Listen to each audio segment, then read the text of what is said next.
couple days ago, after a hectic day, I got on the subway.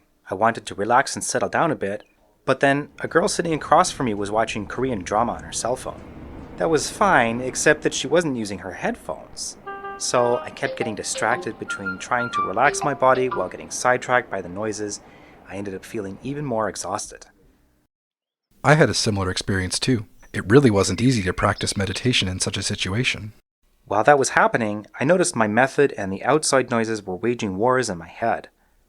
One moment I thought, how could she be so inconsiderate? In the next moment I remembered to relax. Then, yet again, another thought popped up. Should I say something to her and ask her to turn down the volume?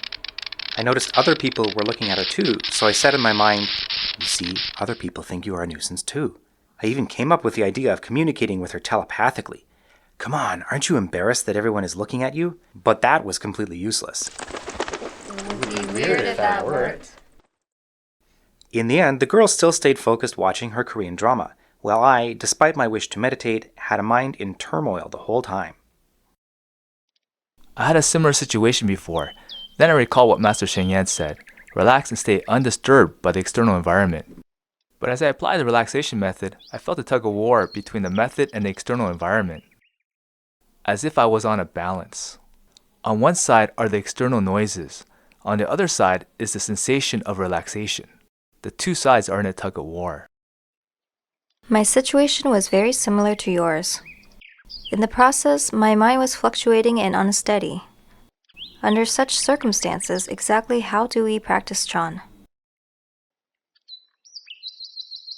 It's quite common to feel pulled between our method and the external environment. Earlier, when speaking of the analogy of the neon fan, I mentioned considering what is in motion as the body, recognizing objects as the self.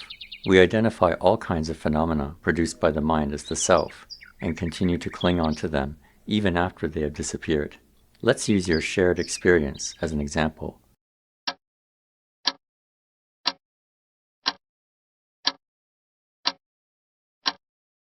Our mind jumps around among various physical, mental, and environmental phenomena. In this continuous process, each phenomena involves many clusters of thoughts. They come and go, changing rapidly, but we feel as if they never disappear. Just now, as you were retelling what happened, did you not feel it was the girl on the subway that was upsetting you by playing her Korean drama? That was how it felt when I was talking about it. But as Fasha asked the question, I realized I had taken the image in my memory to be the girl. When it emerged in your mind that how can she be so inconsiderate? This is merely a cluster of thoughts that surfaced in your mind. Yet you took the thoughts to be I, and the girl in the thought to be a real girl, forming the notion, she is bothering me. This is like using the left hand to hit the right hand. In fact, all are your thoughts. What's more, at the moment you felt it was the girl watching the Korean show, and that it was me who was bothered, and that I wanted to relax, I wanted to be comfortable, and I wanted to ask her to lower the volume. All these thoughts are objects perceived by mind. They're all objects. Have you realized that these are all phenomena from the functioning of the mind?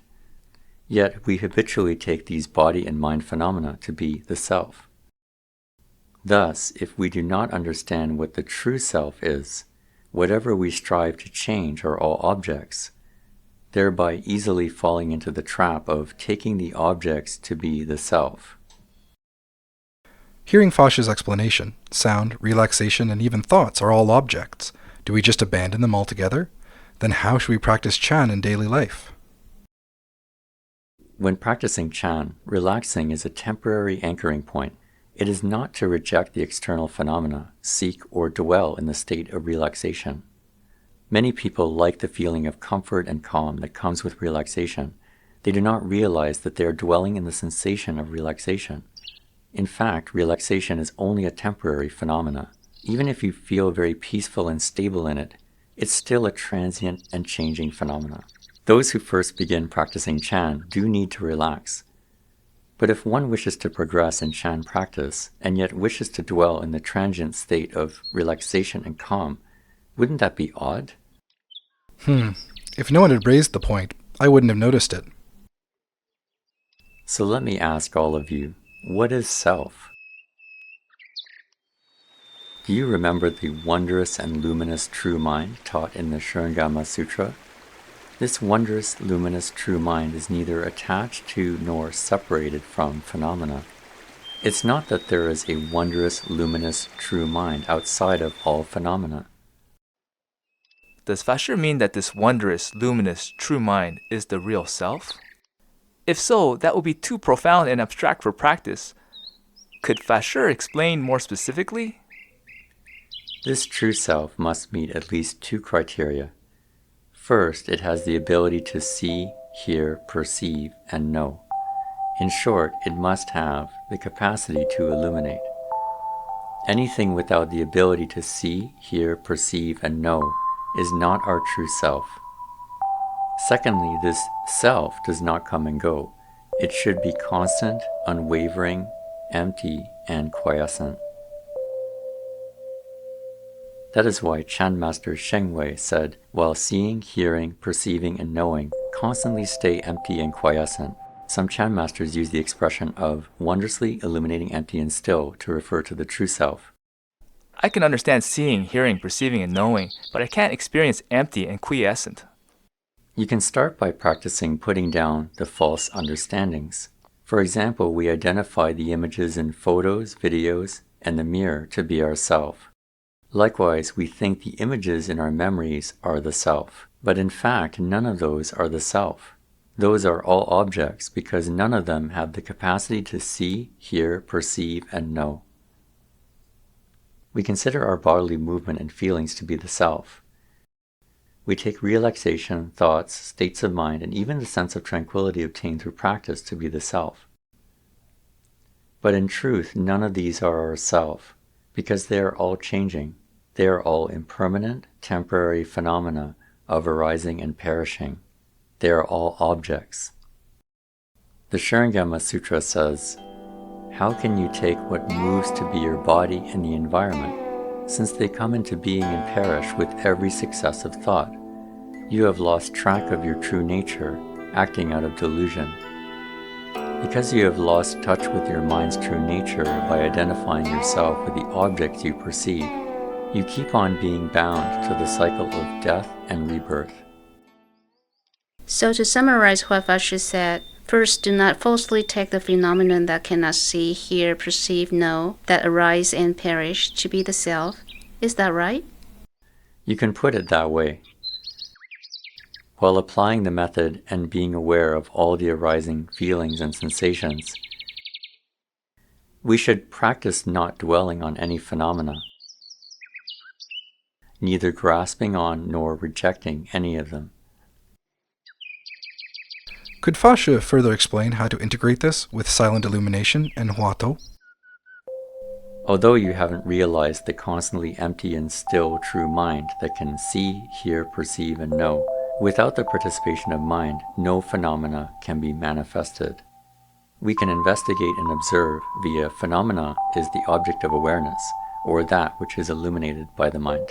Generally speaking, only the true mind is unmoving. All else that are perceived are moving phenomena subject to arising, perishing, and changing. First of all, bodies move, feelings and thoughts change. These are all moving. Begin your practice by experiencing the changes of body and mind. According to the analogy of the neon fan, we said that empty space and the material world exist within the mind. The mind is like a great mirror. Just as in the subway, there are people standing, talking, walking, and there are various noises rising and falling. They are all moving. They are all perceived by your mind. Do not take them to be the phenomena outside of the mind. At the same time, practice not liking what is good, not hating what is bad. Based on most people's experience, the space and seats on the subway do not move. When walking out of the subway, the empty space, buildings, and mountains do not move. But from the perspective of the true mind, they are moving phenomena, subject to formation, existence, disintegration, and ceasing to be. They undergo arising, perishing, and changing. Similarly, practice not to take them to be separate and outside of the mind. When you become certain that all phenomena are illuminated by mind, you'll want to find out just what this unmoving mind is that can see, hear, perceive, know, and yet is empty and still. Then the direction of your practice will turn away from seeking and rejecting phenomena and be redirected toward exploring the true essence of the mind. It sounds like on the one hand, this will enable us to establish equanimity regarding all phenomena, and on the other hand, connect to the Huato practice, investigating the original face. That's right, it can be understood this way. Looking at it from another angle, once we attach to and grasp these changing phenomena that arise and perish, we mistake the moving body and mind, the aggregate of the four minor elements, to be me. Then the notion of self appears, and whatever is moving outside of the four minor elements becomes other people, thus giving rise to the notion of other beings. Using the body as a point of reference, all that surrounds the reference point, up, down, front, back, left, right, forms the notion of space. Movements of the reference point become sequential, forming the notion of time. Chan practice entails letting go of myriad conditions and proceeding to not dwell on any phenomena. Go against our habitual patterns and let go of attachment to the body. When the burden of the body gradually lessens, the mind's awareness will expand into the environment or restore its totality. At such time, it is possible to experience the unification of internal and external. It is also possible that the practitioner grasps onto the unified mind as the self, and that becomes the greater self. Then let go of the greater self. This is the complete awareness of the mind, but with no self within it. That is why the sixth patriarch said, if the mind does not dwell in dharmas, the path opens up and flows freely.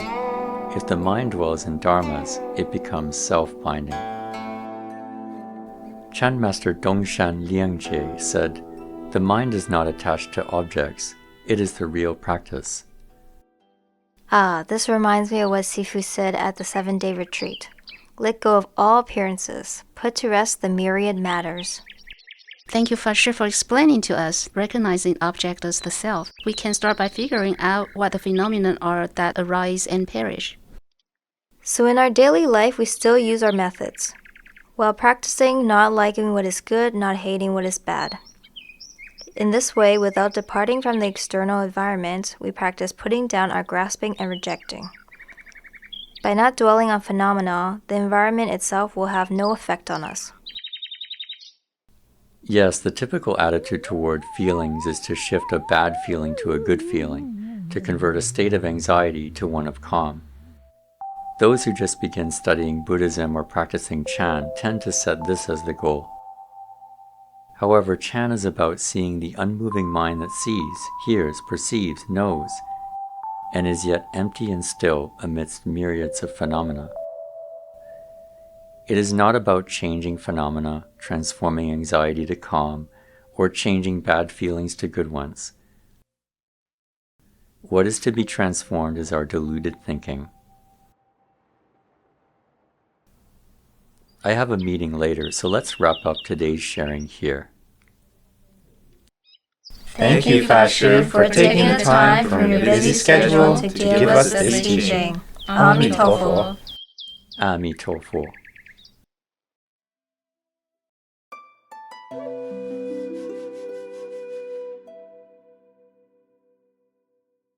Letting go of all phenomena is not being attached to any phenomena. In fact, it is the non-abiding mind. The mind does not dwell on mental phenomena, bodily phenomena, or environmental phenomena. All internal and external phenomena of the mind do exist. However, do not hold on to them. Do not be concerned about them. That is letting go of all phenomena. Not dwelling on any phenomena is silence. Knowing all the phenomena are occurring is illumination.